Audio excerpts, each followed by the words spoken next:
Halo Cruisers, kalau menikah secara formal di KUA sih sebenarnya terbilang murah, malahan ada yang gratis. Tapi biasanya yang membuat menikah menjadi mahal adalah acara adat dan kegengsian yang punya hajat. Ya seperti misalnya acara dangdutannya. Selain itu ada beberapa alasan lain yang membuat biaya pernikahan semakin mahal, terutama di daerah yang masih kuat dengan adat istiadatnya. Nah berikut ini ada beberapa daerah di Indonesia dengan biaya termahal jika kita mau menikahi anak gadisnya. Ya mungkin ada beberapa yang tidak mengikuti adat ini. Tapi sebelum lanjut, buat kalian yang belum subscribe, klik dulu tombol subscribe di bawah video ini. Jangan lupa nyalakan tombol loncengnya biar kalian selalu update video terbaru dari channel ini. Klik like dan juga share media sosial kalian juga ya, biar teman-teman kalian juga tahu apa yang kalian tahu. Mari kita bagi pengetahuan dan hal seru lainnya yang ada di dunia ini.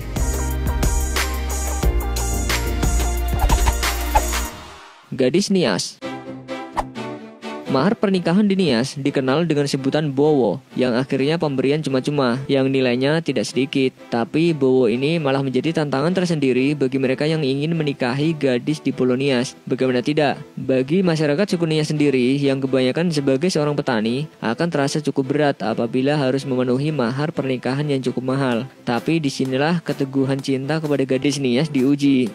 Bowo diukur dengan hewan babi yang bisa mencapai 25 ekor, sedangkan satu ekor harganya bisa mencapai 1 juta rupiah. Jadi paling tidak harus menyiapkan dana sebesar 25 juta rupiah untuk mempersunting gadis Nias. Nah kalau ternyata mempelai pria tidak sanggup, maka ia bisa mengabdi kepada mertuanya sampai nilai maharnya dianggap lunas.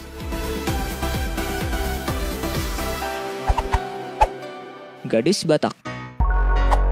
Untuk menikahi gadis Batak, calon mempelai laki-laki diwajibkan untuk membayar sinamot atau tuhor niboru Batak, yang artinya pembelian perempuan Batak. Nah, nilai dari sinamot ini bervariasi, tergantung latar belakang pendidikan calon mempelai wanita dan ketidakikutsertaan pihak mempelai pria sebagai pelaksana pesta. Jika calon mempelai wanita hanya lulusan SD, maka harga sinamot hanya sebesar 6 juta rupiah. Sedangkan untuk lulusan sarjana, harga sinamot mencapai 50 juta rupiah.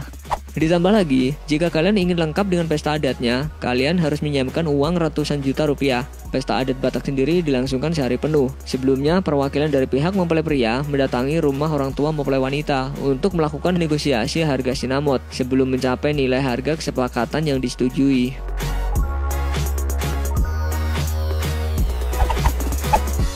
Gadis Aceh.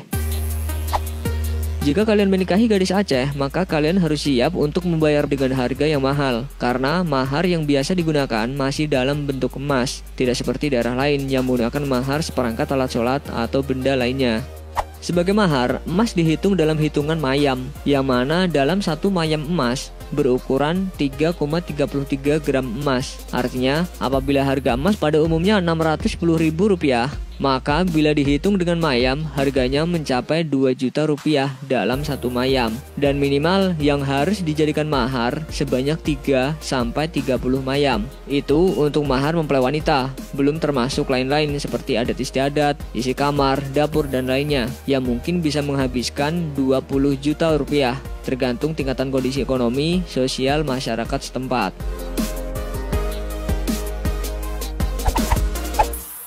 Gadis Banjar. Sebagian besar daerah-daerah di Indonesia pasti mengenal tradisi memberikan mahar kepada calon pengantin perempuan. Hal ini sudah seperti kewajiban yang tidak bisa dilepaskan dari pernikahan itu sendiri. Begitu juga di Banjar yang mengenal mahar dengan sebutan jujuran.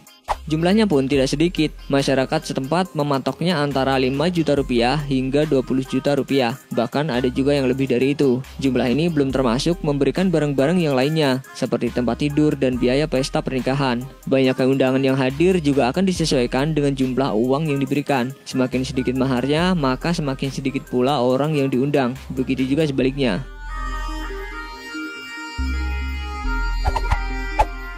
Gadis Lombok. Seperti pada daerah lainnya, Lombok juga termasuk salah satu gadis mahal bila ingin dijadikan istri. Untuk biaya pernikahan, kalian bisa menghabiskan hingga 50 juta rupiah atau bahkan lebih. Biasanya, keluarga dari calon mempelai wanita akan meminta pisuke saat dilakukan selabar. Selabar adalah memberikan informasi kepada orang tua perempuan bahwa anak gadisnya dinikahi oleh si fulan dengan cara dicuri terlebih dahulu. Setelah itu, baru ada pembicaraan tingkat lanjut mengenai pisuke.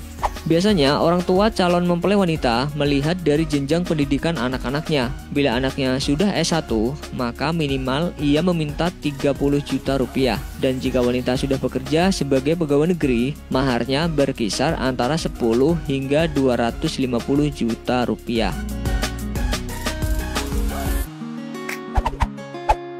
Gadis Bugis. Jika ingin menikahi gadis Bugis, maka kalian harus siap-siap tercengang dengan jumlah mahar yang harus diberikan kepada calon istri. Mahar yang diterapkan oleh suku Bugis di daerah Sulawesi disebut uang panai. Masyarakat Bugis mematok uang panai sesuai dengan tingkatan derajatnya hingga tingkat pendidikannya. Semakin tinggi pendidikannya, maka akan semakin mahal pula harganya. Misalnya saja untuk seorang gadis yang telah menyelesaikan pendidikan S1, patokan maharnya seharga lebih dari 50 juta rupiah. Lalu bagaimana dengan lulusan S2? Tentu saja harganya akan lebih mahal, bisa mencapai 75 juta rupiah. Uang tersebut belum termasuk perhiasan emas dan tanah yang harus diberikan pada keluarga mempelai perempuan. Bisa kejelaskan Karen, uang panai ini sampai 130 juta untuk apa saja kan? Ya, ini uang panaiknya ini sampai 130 juta untuk biaya pesta dan kalau sisanya untuk buat tabungan.